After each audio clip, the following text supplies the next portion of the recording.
Welcome to True Colors, a school branding podcast.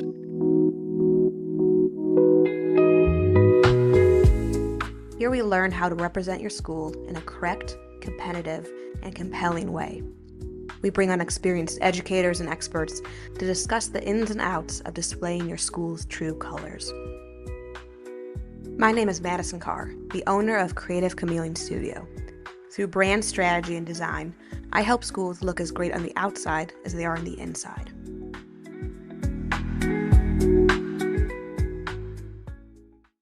A valuable school brand is one that presents your school in a competitive way.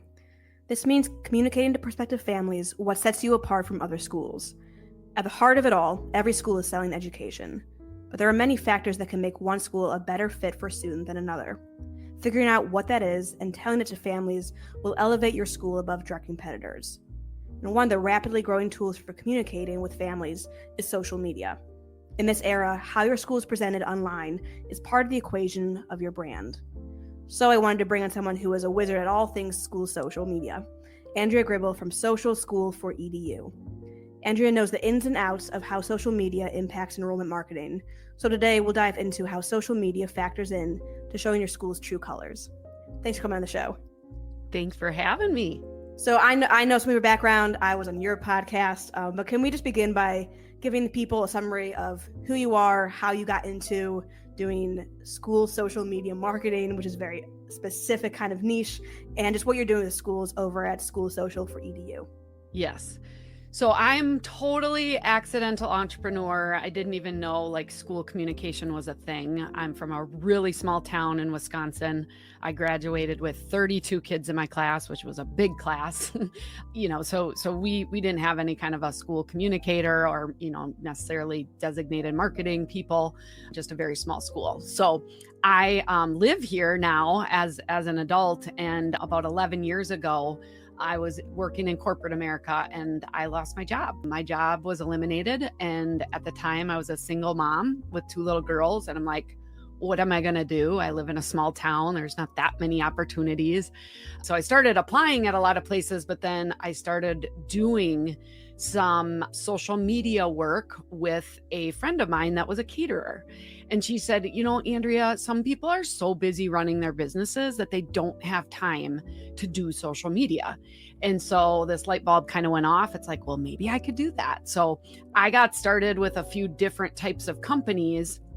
And my mom was a secretary at that small school district that I graduated from. And she likes to talk. And so she was sharing with her boss, the superintendent, that I had lost my job and I was doing this social media thing. And so Brian Henning is his name. And he's like, well, we need help launching, social media. And so I came on just as a pilot program and we launched Facebook and Twitter and YouTube. Later on, we launched Instagram, but I loved it because it was celebrating what was happening in the school. It wasn't really like marketing. You were just kind of sharing what was happening in the classrooms, out of the classrooms. And then I found out other schools needed help too. So he invited me to kind of conference workshop with superintendents. I got my second school, third school a little bit after that. And my road has definitely been this over the last almost 11 years. But I'm so blessed to be able to now work with schools all over the world, using social media. And I love it. I think it's a powerful tool. It definitely has changed a lot in the last, 11 years. But I just feel like I'm in the right spot to cheer on these folks at schools that are using social media to celebrate students and staff. That's awesome. Yeah, I can relate to you in one way where I was homeschooled, so I never expected to be focusing in on schools. I had no experience in the ins and outs of how schools run. So I, similar to you, stumbled into this niche. And then I'd say I'm very opposite from you in where I am just not a social media person. I don't do it personally. I do it only for business. I'd say somewhat begrudgingly. So that's not where my expertise or passion lies. But I love that you know social media, you see the value of it. When it comes to schools and social media, I think there's probably a lot of perceptions of what that should look like. From your expertise, from your experience, what would you say is kind of the framework for the role that social media should have when it comes to enrollment marketing? How should schools think about social media fitting into their enrollment marketing scheme? Yeah. Well, there's more choice now than ever in regards to, schools. And so I think, whether you are a public school or a private school, charter school, you have to be thinking about families and students and parents that are making these decisions.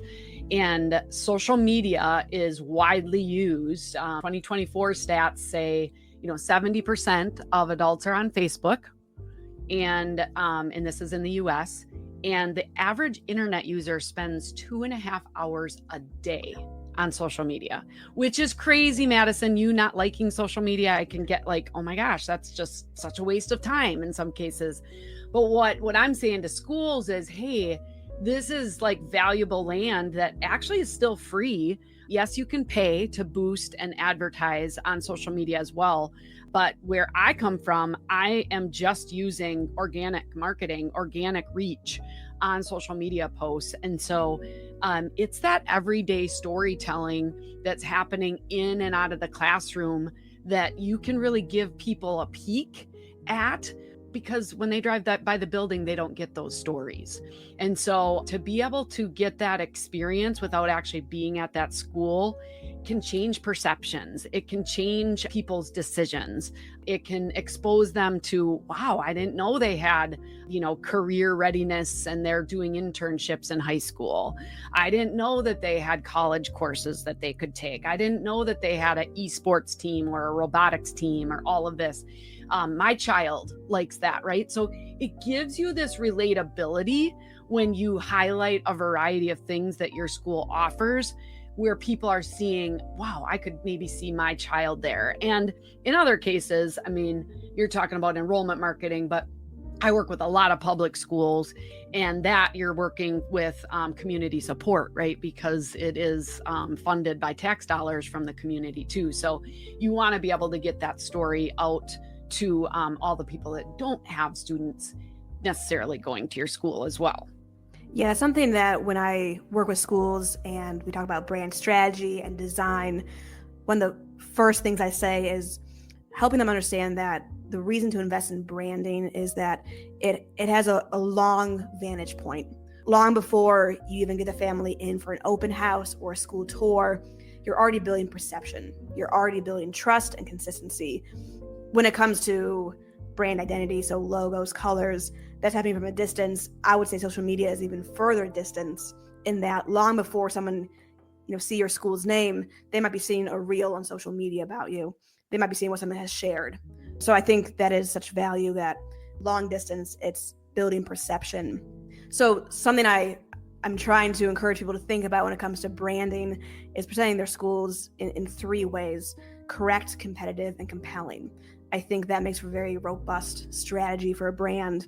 And social media captured my attention with the idea that it can present a school in a competitive way, right? It can show the difference of what you're doing that's unique. And it can show that behind the scenes in a way that I think is really effective. Could you maybe talk a little bit about how a school can use social media to highlight some unique offerings? Like you were saying, robotics club, career advancement, those kind of things. What are some good practices for a school to show that through social media? Well, I think the biggest piece of that puzzle is getting everybody in your staff involved in telling those stories. Some of these bigger school districts, or schools, you've got 1,000 students and you've got one person that's in charge of marketing or school communications, right? They can't possibly know everything that's happening. And although the pictures that you take as that person might be a little bit better than the pictures that are taken by an art teacher or by, that first grade teacher, everybody has one of these cell phones. They do take pretty good pictures. I think the key is getting everybody involved. I teach in my book, Social Media for Schools. I really teach a system of just developing a social media email address. Yes, you're going to have somebody on your staff that's responsible for putting the content on social media, but that doesn't mean that person has to take every picture and, write every story. It can really come from throughout. So When we partner with a school, we do social media management for 87 school districts right now. And the staff sends content in, and we ask staff of these smaller districts, less than 2,000 students, send in 2 things a month. Okay, not every staff member is going, and these are teachers, leaders, paraprofessionals. 2 things a month. Not everybody's going to send in 2 things a month, but you're going to have a lot of variety of stories that you can share, and the variety is good. And then the key is we're celebrating our students on social media. We are not using it as a bulletin board. Okay. It is not just, don't forget about this concert coming up, or, your money is due for the field trip this day, or here's the board minutes from our last school board meeting. You really want to be able to celebrate your students and staff. You can do that through those everyday happenings. You can also do that through special features. And so, just talking about highlighting the unique things that's happening in your schools, sit down at one of your, leadership meetings and let's just brainstorm 10 things that we think are pretty unique about our school. And then just figure out a picture that can then go along with that. We sometimes really overcomplicate things. And I was just doing a podcast interview this morning on my podcast, and it all went back to really the basics of a picture and a caption. And, we're telling what's happening at the school. We can get caught up in trending TikTok videos or reels, or, having to do all these elaborate type of things. But at the end of the day, it's that just consistent storytelling that really works. So don't stress yourself out about having to do basically a documentary on this big program that you have. It might be a video, but it might just be some pictures with an explanation, and you'd be surprised at how many people that can truly reach by just sharing it that way. I think that's really helpful and actionable advice. And something in there I want to highlight is the idea of celebrating students. And that does that great twofold thing where it reinforces the internal loyalty that families have. They're seeing their students thrive, students shine. That's great for parents. It's reinforcing their decision to go with that school. But then it's also doing that outreach, right? Prospective families are coming along, seeing smiling students, seeing students engaged in unique things and interesting things. I think that alone is such a great two-headed approach to marketing. And you also mentioned the idea of having the staff part of the effort. I think that's also really important because I work a lot with smaller independent schools, and I think this is probably a common pain point, but one person is wearing 5 hats. That's happening all the time, and it can be very daunting to say, let's leverage social media when it tends to fall on one person's shoulders. So have an idea of the pipeline, that funnel of get your teachers, your staff, get them involved in collecting, but then have it go through one pipeline so you still have that consistency. In your experience, do you recommend that schools have social media guidelines when it comes to not just the person posting, but even the engagement, having families post? Sometimes schools have student-run accounts. Do you think every school should have documented guidelines in place for social media? Yeah, definitely. I do talk about that a little bit in my book as well. You said I could plug my book, so plug it away. Yes, it's out there on Amazon. You can grab your copy. It's well worth the read. Yeah. But yes, you need to have commenting guidelines just so that you kind of know how to handle the engagement that's going to come on your social media pages. But then if you have students posting, or even staff use of just their personal social media accounts, you kind of need to have some basic points of reference of what the expectations are. But ultimately, it can be really powerful. So think of it as empowering your staff and your students, and not trying to discourage it or keep it back. But like you said, and you talk a lot about branding, and then voice has to go in with that. You want to make sure that is consistent throughout your social media storytelling. And it might differ a little bit depending on platform. because one might be like LinkedIn, maybe a little bit more formal than, let's just say, Facebook. And then Twitter or X is obviously a little bit shorter in content. But you can really tell amazing stories out there that really do connect well with your audience. Yeah, I think that's a good way to frame it. The idea of having guidelines in place is really empowering to tell your school story better. I've noticed, and maybe you've noticed it too, when working with schools, sometimes the idea of having more guidelines, that's just, again, rather daunting. The idea of having another thing to adhere to, it can be overwhelming. But when it comes to brand guidelines, when it comes to voice and messaging guidelines, it really is all just helping increase consistency, which equals trust, which ultimately equals better enrollment, better retention, all those things a school wants to have. So I think that's really helpful to think of it in that framework of it's only a good thing to have parameters. It's actually there's more freedom in that once you have those defined. This is a question that you might field a lot, but I would love to just hear your thoughts on it. Does every school have to have social media? Some accounts somewhere? Do you think it's vital for every school? The small ones, the big ones, all different types of them. Is it something that you recommend for every school to have active social media accounts? Yes, I believe in, just the stats as far as the social media use. I think it is important. The one thing that I would say is that don't feel like you got to be on all of them. If you can just do one well, do that well, and let your families know that that's what you use, and be proud of that. I usually would suggest having Facebook because that's still the number one platform for all the schools we serve. I have a membership group that almost 500 schools are part of, and almost everybody's number one channel is Facebook. So that's what I would say would be a minimum. Certainly some schools may just say, no, our leadership is just totally against it. They won't allow it. And if that's the case, okay, maybe you have an app or something that you can communicate with, at least with your families, but you're losing out on those people that aren't directly connected with your school right now. So that's why I think it's so important, because back in the day, you remember this probably, Madison, is like every school had to have an app. Okay. You had to have an app. You weren't cool back in 2013 or 14 if you didn't have an app, and everybody was moving to that.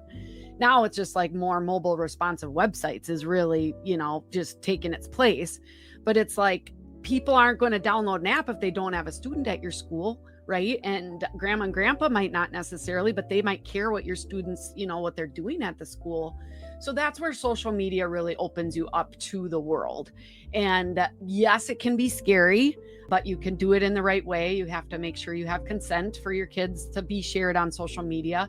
Most schools have an opt-out policy, and it's pretty easy to manage. If you have a big list of students that can't be pictured on social media, I really recommend somebody just take an afternoon and call the parents. Many times they sign that paper without even knowing what it is. And so then they'll be like, yeah, I want my kid, celebrated on social media. And if they don't, that's okay. Anyways, yeah, it's a powerful tool. I think at minimum you need Facebook, but you do have to be ready. If you're only going to post on it once a month, you're not going to get any use out of it, because it's going to be old news. Because of the algorithm, it's not going to show up. I think you at least need to post once a day. And if you can't start there, start with 3 times a week. The one thing is, Madison, and you didn't ask me this, but sometimes, especially smaller schools, don't get caught up thinking a school district needs a separate page for every single school building. Because at one time, I've got 6 kids. And at one time I would have been following, an elementary school, middle school, a high school, the district page, the volleyball page, the whatever. So sometimes there's too many pages out there. So really focus on that school presence and really celebrating all the things happening.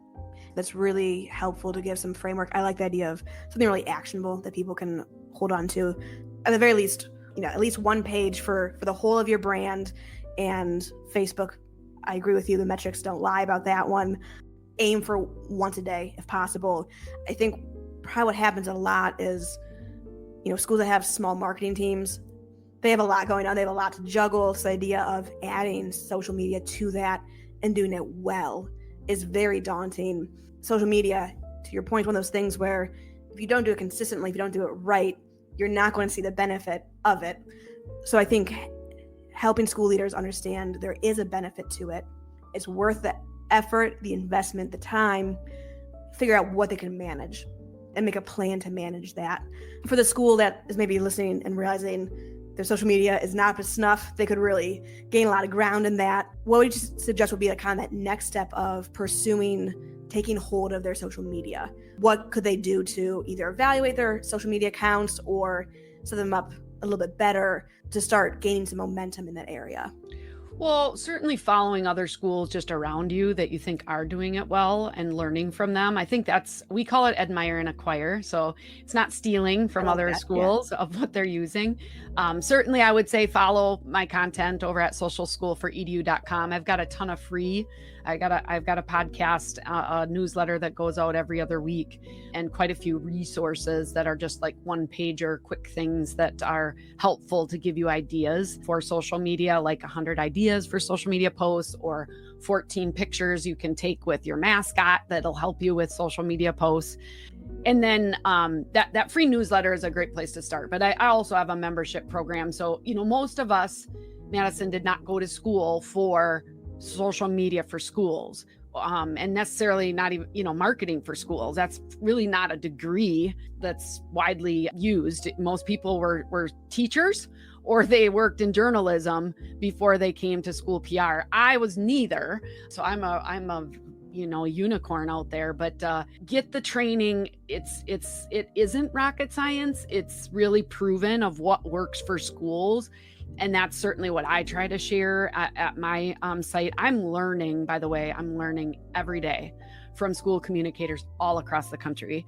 And then when I find something that works, I just blurt it out and share it with everybody. So that's basically my philosophy. I do manage social media for a district, that my small district in New Auburn, Wisconsin. I'm still the one posting on that page every day. So I'm in the trenches with you. Yeah, if you want to know more, you can certainly reach out, to other people that do your job and definitely ask them. But I'd say come on over to Social School for EDU. We'll give you some great resources. For anyone listening, I second that as that being the best step they could take. You do excellent work over there with your team. A lot of resources that help people evaluate both the health of their school brand and their social media and what they can do next, right? Best practices, actionable, relevant advice. I think that's just so helpful to have a resource hub that cuts right to the meat of things. There's no shortage of people who say they're experts but don't know what they're talking about. You guys have the experience to back it up. I would highly encourage anyone to go over there. At the very least, download some resources. If not, reach out and talk further with you. I would just kind of love to end on, for that school that says, we really want to level things up. We're ready to take the next step. In your experience, who should be engaging with you? Should that marketing coordinator reach out? Is the head of school the one to push that? Who do you most often engage with in this process of or elevating a school's social media? Yeah. Well, usually when I do, kind of our membership group, which I'm coaching, it's the people that are actually doing the social media every day. We do full management for some school districts. And in that case, I would be talking to a head of school, or a principal or superintendent. So if you feel like we don't have anybody and I want to learn a little bit more about that, that's usually the kind of the school leader. But otherwise, definitely those practitioners that are in doing the work with social media. Also, if you're trying to get students involved, I've got a lot of resources for students as well. We just want to support you. So yeah, you can definitely reach out. Yeah, well, I'd encourage any marketing coordinator or admissions director to reach out. That is excellent resources you have over there. Thank you so much for sharing your wisdom, your advice. I love that you give really practical, actionable advice. I think that's exactly what people want in their busy days, is just to get right to it and get expertise right away. So I appreciate that so much. Thank you for joining the podcast and sharing your expertise. Thank you so much, Madison. Thanks for all you do for schools everywhere. Absolutely. Thanks for listening to this episode of True Colors. A great school deserves having a great brand. If you need help representing your school in a correct, competitive, and compelling way, then send me a message at creativechameleonstudio.com. I assist independent schools in developing brand strategy and designing brand identities. More information on Creative Chameleon Studio and today's guest is available in the show notes. If you received helpful information today, please consider leaving a 5-star review and sharing the episode. And tune in for the next episode of True Colors.